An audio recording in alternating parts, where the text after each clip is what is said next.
तो read only memory एक memory unit है ऐसी जिसके अंतर्गत डेटा परमानेंट तरीके से स्टोर किया जाता है और इसमें स्टोर जानकारी को पढ़ा जा सकता है, बदला नहीं जा सकता, यानी कि मॉडिफाई नहीं किया जा सकता। तो ये एक प्रकार की स्थायी मेमोरी है।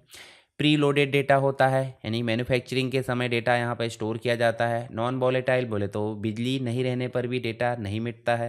रीड ओनली यानी कि इसमें से डेटा सिर्फ पढ़ा जाता है।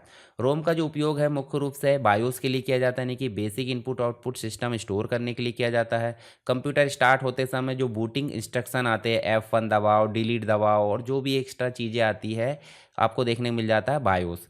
फर्मवेयर स्टोर करने के लिए, यानी कि बेसिक जो सिस्टम सॉफ्टवेयर का भाग होता है वो स्टोर करने के लिए। जैसे मोबाइल में आप देखोगे, मोबाइल में जो प्री लोडेड डेटा होता है, स्मार्ट वॉच में देख सकते हैं, माइक्रो कंट्रोलर, ऐसी डिवाइसेस में जो डाटा होता है वो कहलाता है रोम में store data.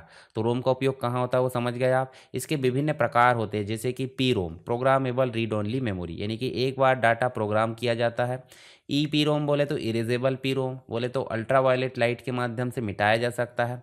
Double E P ROM मतलब इलेक्ट्रिकली इरेजेबल प्रोग्रामेबल, यहाँ पे देखने को मिल जाते हैं। तो इलेक्ट्रॉनिक तरीके से इसको मिटाया जा सकता है और दोबारा प्रोग्राम किया जा सकता है। फर्मवेयर रोम भी हमको डिवाइस के बेस में मिल जाता है, जैसे रिमोट का सॉफ्टवेयर आप देख सकते हैं, मोबाइल का सॉफ्टवेयर देख सकते हैं, स्मार्ट वॉच का सॉफ्टवेयर देख सकते हैं। तो ये सभी चीज़ें आपको देखने को मिल जाती है फर्मवेयर के अंतर्गत। तो ये सब क्या है, रोम के प्रकार है। अब मेन मेमोरी में आपको दो कैटेगरी मिल जाती है, जो मैंने बार बार बताया कि रोम यानी कि रोम के प्रकार देख लिए, और रैम बोले तो एस रैम और डी रैम। डी रैम जो वर्तमान में हमें देखने को मिल जाती है कंप्यूटर या लैपटॉप में। लैपटॉप में हम देखते हैं 8 GB रैम प्लस 8 GB हम अपग्रेड कराते हैं, तो ये सब क्या है, डी रैम बोले तो डायनेमिक रैम है। और एस रैम जो हो जाती है वो कैश मेमोरी बोले तो काफ़ी महंगी होती है, कैश मेमोरी के रूप में काम करती है। आई होप सारी चीज़ें आपको क्लियर हो गई होगी। यहाँ पे आप देख लीजिए, जैसे रैम बोले तो random access memory, read only memory बोले तो रोम, इस प्रकार से मदरबोर्ड में रहती है ये, और ये भी आपको मदरबोर्ड में यहाँ पर लगाया जा सकता है। कैश मेमोरी एस रैम के माध्यम से हम इसको गिन सकते हैं। रजिस्टर सीपीयू की मेमोरी कहलाती है।